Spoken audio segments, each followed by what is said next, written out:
नमस्कार दोस्तों, आप सभी का स्वागत है आपके अपने चैनल नोटिफिकेशन वाले बाबा में। दोस्तों, आज की वीडियो में हम ये बात करने वाले हैं कि पंजाब गवर्नमेंट के द्वारा स्कूल लाइब्रेरियन की लगभग 750 जो वैकेंसीज हैं वो निकाली गई हैं। आप इन भर्तियों को कैसे अप्लाई कर सकते हैं, इसकी एलिजिबिलिटी क्या होने वाली है कम से कम, और आपकी जो मैक्सिमम एज है वो कितनी होनी चाहिए, इसमें जो आपकी फीस है इस फॉर्म को भरने के लिए वो कितनी लगने वाली है, इसका सिलेक्शन प्रोसेस कैसे होने वाला है, कि आप जब भी एग्जाम दे लेते हैं तो आपका जो कह सकते हैं कि आपको जब भी रखा जाएगा वो कैसे रखा जाएगा, इसका सिलेबस क्या होने वाला है, आप जब भी अपॉइंटमेंट हो जाते हैं, आपकी जॉब लग जाती है तो आपकी सैलरी कितनी होगी, आप इस वैकेंसीज को अप्लाई कैसे कर सकते हैं, इन सभी बातों को हम इस वीडियो में डिस्कस करने वाले हैं। तो दोस्तों, अगर आपने हमारे चैनल को सब्सक्राइब नहीं किया है तो आप इसको सब्सक्राइब जरूर से कर लें, क्योंकि हम इस तरह की इंफॉर्मेटिव और एजुकेशनल जो वीडियोस हैं वो हम लाते रहते हैं। तो दोस्तों, शुरू करते हैं आज की हमारी वीडियो को। तो सबसे पहले हम बात करेंगे एज की, कि एज आपकी कम से कम और मैक्सिमम कितनी होनी चाहिए। तो कम से कम जो आपकी एज है वो 18 साल तो होनी ही चाहिए, और मैक्सिमम एज की अगर हम बात करें तो आपकी लगभग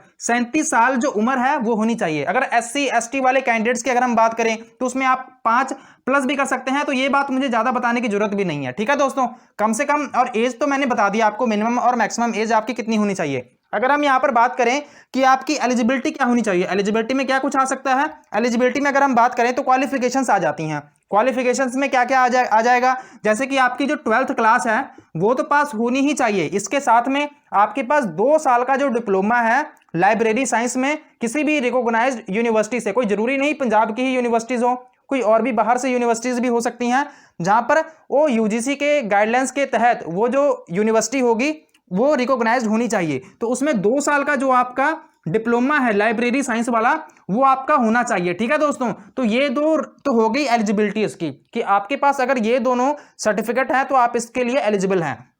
ये बात हमने कर ली एलिजिबिलिटी की। अगर हम बात करें यहाँ पर फीस की, तो इस फॉर्म को भरने के लिए कोई फीस तो लगेगी ना, कि फ्री में ही है। तो इसकी भी मैं आपको बात बताता हूं कि आपको यहाँ पर लगभग 1000 जो जनरल कैटेगरी वाले जो स्टूडेंट होंगे उनको यहाँ पर देना पड़ेगा। जो जनरल कैटेगरी वाले जो स्टूडेंट हैं इनकी यहाँ पर फीस होगी लगभग 1000 रुपए। और यहाँ पर अगर हम बात करें जनरल या फिर OBC वाले कैंडिडेट्स भी आप इसमें लगा सकते हैं। SC ST के जो स्टूडेंट होंगे, SC या फिर ST वाले या फिर EWS वाले जो यहाँ पर स्टूडेंट होंगे, इनके यहाँ पर कितनी फीस होगी, यहाँ पर इनकी फीस लगभग होगी 250 रुपए। अगर हम यहाँ पर बात करें कि जो हैंडीकैप्ड दिव्यांग जो स्टूडेंट हैं, कैंडिडेट्स हैं, उनकी यहाँ पर कितनी फीस होने वाली है, उनकी यहाँ पर फीस होगी 500 रुपए। और आप इनको ऑनलाइन ही अप्लाई करेंगे, और ये जो फीस है आप इसको ऑनलाइन भी जमा करवा सकते हैं। अगर हम यहाँ पर बात करें फीस की तो हमने बात कर ली। अब हम बात करते हैं कि सिलेक्शन प्रोसेस क्या है इसका, कि अगर आपने ये फॉर्म भर दिया तो आपका जो सिलेक्शन है वो कैसे होगा, क्या कोई टेस्ट लिया जाएगा या फिर कोई इंटरव्यू ली जाएगी, या फिर आपको ऐसे ही रख लिया जाएगा मेरिट के आधार पर, इसके बारे में भी चर्चा करेंगे। तो दोस्तों, आपका जो सिलेक्शन प्रोसेस है उसमें एक टेस्ट लिया जाएगा।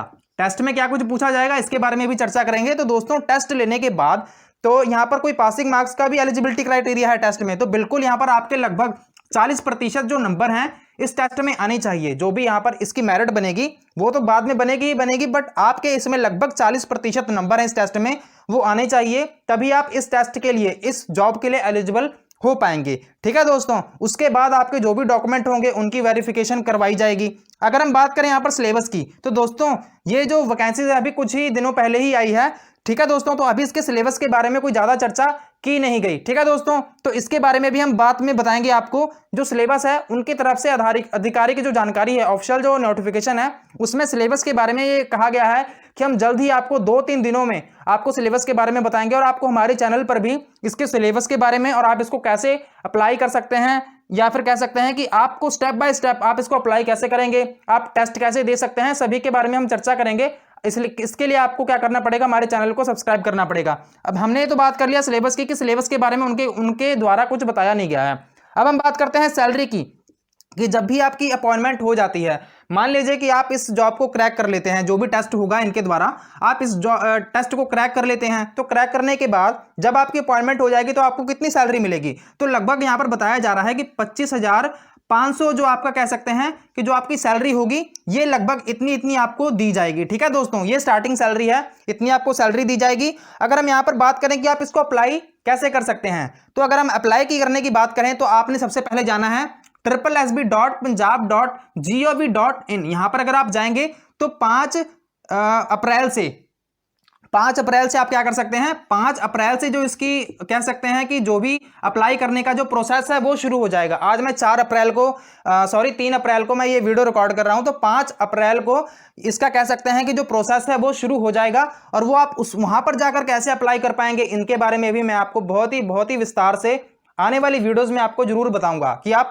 कैसे घर बैठे ही फोन से या फिर अपने लैपटॉप से ही इन वैकेंसीज के लिए अप्लाई कर सकते हैं। ठीक है दोस्तों, तो ये इतनी सी बात थी। उम्मीद है आपको सारी बातें यहां पर समझ आई होंगी। तो दोस्तों अगर आपको वीडियो हेल्पफुल लगी हो तो आप हमारे चैनल को सब्सक्राइब जरूर कर लें, क्योंकि हम इस तरह की जो वीडियोस हैं वो लाते रहते हैं। दोस्तों अपने किसी भी हेल्पफुल फ्रेंड को जिसने लाइब्रेरी वाला ये जो कोर्स किया है, डिप्लोमा किया हुआ है, उसके पास ये वीडियो जरूर पहुंचा दे, ताकि उनको पता लग सके कि ये वैकेंसीज आई हैं और उनका जो अवसर है वो वेस्ट ना हो पाए। ठीक है दोस्तों, तो अगली बार हम ऐसी वीडियो कोई फिर से लेकर आएंगे। तो आज के लिए इतना ही, कल से फिर हाजिर होंगे आपके सामने एक नई वीडियो लेकर। Thank you so much for watching.